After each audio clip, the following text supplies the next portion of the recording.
in-expect ko na po na yung grupo po namin yung magiging nominado. Kasi nga, super kulit po namin.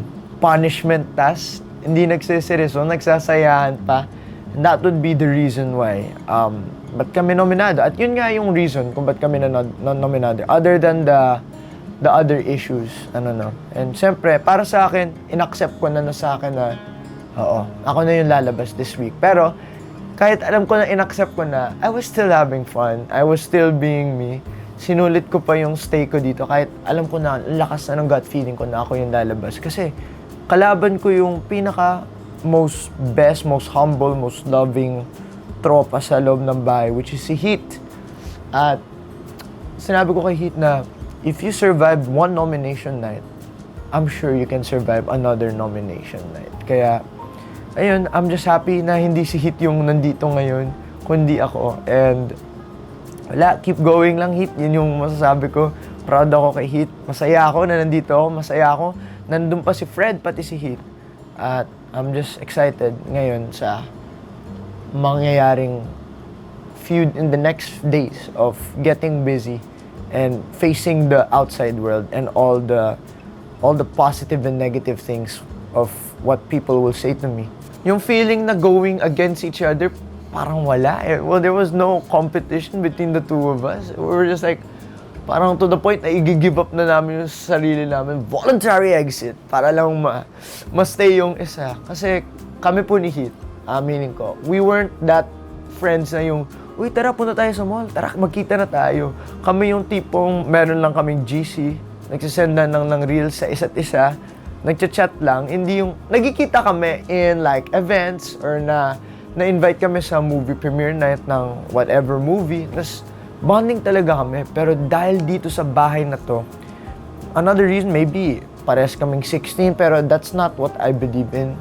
Feeling ko, since friends na kami outside, mas naintindihan namin yung isa't isa. Parang kami lang yung makakaget sa isa't isa. May mga parang saying kami na parang, kami lang ni Heat nakakaalam nun. And si Heat talaga yung pinaka na-appreciate kong housemate kasi siya lang yung nakaintindi sa akin. Siya lang yung feeling ko nakakakita sa akin sa lahat ng mga pinagdadaanan ko na wala akong pakialam kung anong sabihin ng mga housemates sa akin kasi what I want is just the housemates to be happy. Whatever affects it does to me. Ang importante, masaya yung mga housemates ko. Pero si Heat, he cares about me. Mayroong taong nagkikare sa mental health ko din. Kaya, sa kanya lang talaga ako nakakapag-open up. Siya talaga yung comfort ko. Siya yung nakakalaro ko, tsaka nakakabonding ko. Super sweet. Kung alam niyo na sinabi na Christmas wishlist niya na manatili ako sa bahay. Pasensya na Heat, hindi natupad ang Christmas wish mo. Kasi, ayun, nandiyan ka pa sa loob ng bahay na yan. Pero, malay mo, bumalik ako Heat, wildcard. Yun na lang. Manifest. Kaya, I'll try my best na to make him proud. Kasi sabi ko sa kanya, do this for me. Kung hindi mo gagawin para sa sarili, do it for me. Ipanalo mo, ipakita mo na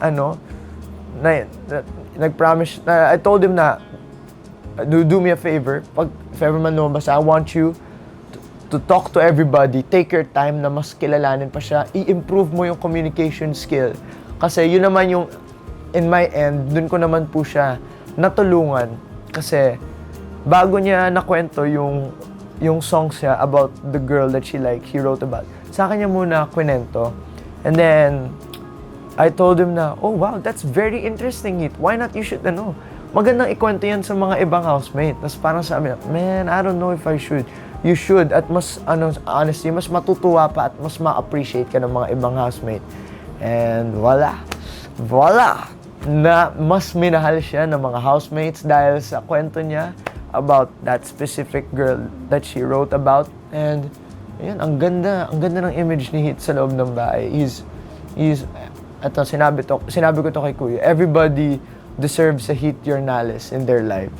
Kaya, without Heat, feeling ko, mababaliw na. Kung baliw na ako sa loob, mas mababaliw pa ako kung wala si Heat, honestly. And yeah, love you Heat. If you see this in the future, Thank you, brother. Honestly, I was hoping na, tapos parang sinabi ko sa kanya, oh, wala kayong cake pag lumabas ako. Wala kayong birthday cake. Sabi ko sa Mas. Pero ayun, I'm happy. Kasi, okay, at least I'm not gonna miss a Christmas with my family. I'm not gonna miss a birthday without my family. Honestly, it's a win-win situation for me. Yung magstay ako dun, kasi nga, that's both families, inside and outside. I have a family inside the house. I have a family outside. So, doesn't really change. Kaya, nung like 1 month stay ko, hindi ko talaga iniisip na or vocal ako sa parang miss ko na sila, miss ko na yung mama ko, miss ko na yung lola ko. Hindi talaga. Kasi, it's valid, yes. It's in your mind na you miss them. Pero, baka kasi isip ng mga tao, ay, sa sobrang miss nito, palabasin na natin siya kasi miss na niya yung mga pamilya niya eh. Pero, talaga, naramdaman ko lang na na-miss ko lang yung family ko nung nominated na ako. That's like when I was like, okay, valid na yung nafe-feel ko na miss ko na yung parents ko. Because there's a possibility that you go out or you stay. So the thought na parang nandyan lang sila waiting for you for that week na parang lalabas ka na. Tapos makikita ka na ulit. It's like parang sarap nila feeling. And an amazing week to feel na mamiss mo yung pamilya mo kasi it's like the week before Christmas, I believe. Yeah, kaya, ayun. Lucky me and unlucky me. Kasi, unlucky me, gusto ko din talaga ma-spend yung birthday ko with the new friends that I made. And feeling ko magiging unmemorable. What a flex, honestly, na masabi mo, nag-birthday ako sa loob ng bahay ni Kuya. At hindi ko na yun mapa-flex. Pero okay lang kasi, spending my birthday with my family, that's already special. That's enough for me. And excited ako kasi may promise yung mama ko na may electric guitar na nag-wait sa akin. Sabi niya, pag pumasok daw ako ng bahay ni Kuya, pumasok na ako. Alam na niya na housemate na ako, pero sabi niya hindi. Pag pumasok ko na sa automatic na nasa bahay ka na ni Kuya, housemate ka na, ayun, may electric guitar ka na. Sabi ko, okay! So sana pag uwi ko, may electric guitar na naghihintay sa akin. So, yeah, I'm just happy that I get to spend Christmas with my family and I can't wait to bond with them. Pre, makakwento ko na lahat.